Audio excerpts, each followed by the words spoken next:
Baik, 8 jam yang lalu saya dapat pertanyaan dari Mas Rafki Masya Rahman. Minta tolong dijelaskan tentang FPGA. FPGA adalah Field Programmable Gate Array. Kita bisa nyari di sini. Di Google. Biasalah, ada di Google semua. Jadi inilah FPGA. Mungkin kalau kita pakai komputer, kita kenal ada CPU, prosesor, ada RAM. Ini RAM, data bisa hilang kalau listrik mati. ROM, read only memory, jadi random access memory, ada read only memory, ada input output. Nah, RAM hilang waktu komputer mati, kemudian CPU buat processing, nambah kurang kali bagi dan sebagainya. ROM itu adalah tempat nyimpan program biasanya. Nah, FPGA itu dalamnya campuran sih. Tapi kalau sederhananya FPGA itu adalah pengembangan dari ROM sebetulnya. Jadi ROM bisa kita program dan programnya akan tinggal terus di ROM itu. FPGA kayak gitu kira-kira. Kita bisa lihat di Wikipedia paling enak. Ini makhluknya. Bentuknya sih tetap kotak-kotak aja kayak CPU sih, sama aja mirip kalau lihat dari luar ya. Tapi dalamnya beda banget. Ini adalah turunan kadang-kadang disebut Application Specific Integrated Circuit, ASIC gitu ya. Cuman dia bisa diprogram.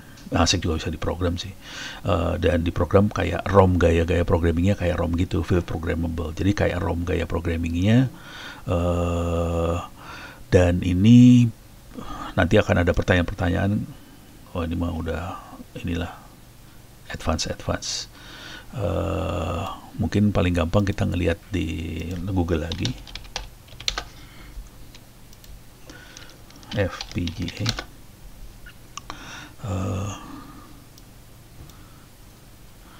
What is FPGA, what it is used. Mungkin yang ini paling enak nih. Mungkin lihat ini paling enak.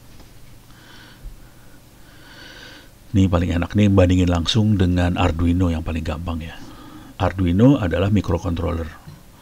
Nah, microcontroller dia akan mengeksekusi, menjalankan perintah-perintahnya secara sekuensial. Jadi ada start, kemudian ada if, datanya ini dia ngerjain apa, kalau ada data kayak gini ngerjain apa. Jadi dia jalannya satu persatu. Kalau kita lihat program dari Arduino pasti satu persatu. FPGA dia execute all operation in parallel fashion. Jadi inputnya bisa banyak sekaligus, outputnya bisa banyak sekaligus. Dan ini kecepatannya tinggi banget FPGA, gitu ya. Jadi, tapi sama semua, operasinya sama gitu. Nah, ini yang keren di sini.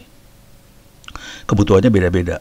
Kalau Arduino cocok banget buat Internet of Things, robot, segala macam Arduino. Tapi kalau kita sudah mulai memproses data yang kayak sinyal, image, ini FPGA menang banget nih. Sinyal radio, gambar, ini FPGA menang karena dia memang dirancang buat nerima input banyak sekaligus, output bisa gede sekaligus. Jadi line input, line outputnya gede banget FPGA. Kita bisa lihat di sini, ini dia. Oke. Ini input outputnya bisa gede. Oke, jret masuk semua, diproses di sini.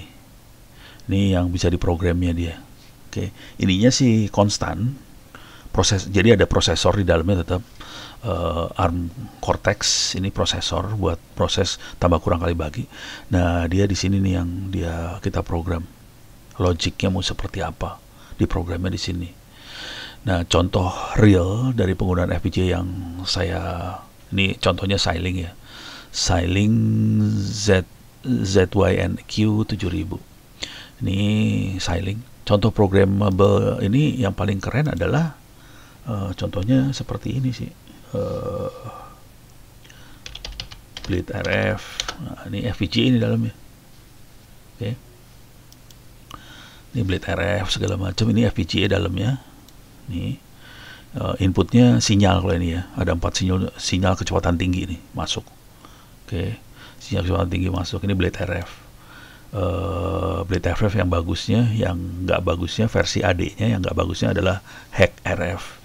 Nah, kemudian juga bisa lihat misalnya Atus N210. Ini FPGA dalamnya, atau masuk ke Atusnya langsung lah. Banyak banget di Atus. Atus ini yang saya suka ya, tapi FPGA bisa dipakai buat macam-macam sih. Contohnya Pak Trio di ITB misalnya, dia bikin seluler handphone GSM buat 4G, itu pakai FPGA juga. Oke. Nah, ini adalah Atus N210. Oke. Ini dalamnya FPGA. Dan kalau kita tahu ini produknya banyak banget ya. USRP Network Series. Ini ada yang mahalnya, Atus N320 ada. Ini kalau kita lihat nih kecepatannya tinggi banget. Dan ini peralatan-peralatan ini yang biasanya saya pakai untuk ini sih, OpenBTS. Jadi kita bisa bikin BTS seluler yang murah akibatnya.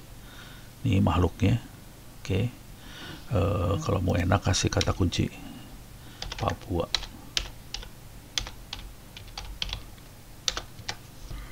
Ini di Papua ada belasan sekarang di Papua operasional. Jadi kita bisa bikin BTS yang murah banget buat masyarakat dengan teknik FPGA tadi. Barangnya ini ada di sini nih, yang ini kelihatan bahasa Indonesia nih ya. Ini barangnya ada di sebelah kiri kecil, ini dia tutupin metal. Ininya komputer buat bikin sinyalnya. Ini barangnya. Ini di bawahnya ini ada buat split sinyal RX sama TX-nya supaya jadi satu antena. Buat combiner lah, satu antena. Oke. Anda juga bisa ngelihat cara bikin OpenBTS-nya di sini di YouTube channel saya, Ono Center. Playlist. Di sini ada OpenBTS sih sebenarnya. Ini di OpenBTS ada 87 video tentang bikin OpenBTS sendiri. Oke. Dasarnya apa dari OpenBTS itu? Makhluk ini sih, FPGA ini. Jadi ini makhluknya sih sebenarnya. Dasarnya FPGA itu. Biasanya orang biasa nggak sampai program ini. Tapi ini bisa diprogram. Jadi kalau kita mainan OpenBTS, biasanya sering dari Atusnya atau dari Blade RF-nya dikasih buat nge-flash si FPGA-nya. Jadi FPGA bisa di-flash ulang sih. Oke. Terus kita bisa bikin jadi BTS seluler, bisa bikin jadi buat Wi-Fi. Dia bisa buat Wi-Fi juga, nggak harus BTS. Dia bisa buat macam-macam, buat TV digital lah, buat apa segala macam. Bisa sih sebenarnya. Makhluknya seperti ini, kira-kira kayak gitu. Oke. Harganya nggak murah. Tapi sekarang udah makin murah sih. Bandingin dulu kala sih, murahan yang sekarang jauh. Jadi sekarang udah mulai makin murah. Oke. Mudah-mudahan bisa ngasih gambaran buat Mas Rafki Maisha Rahman gitu.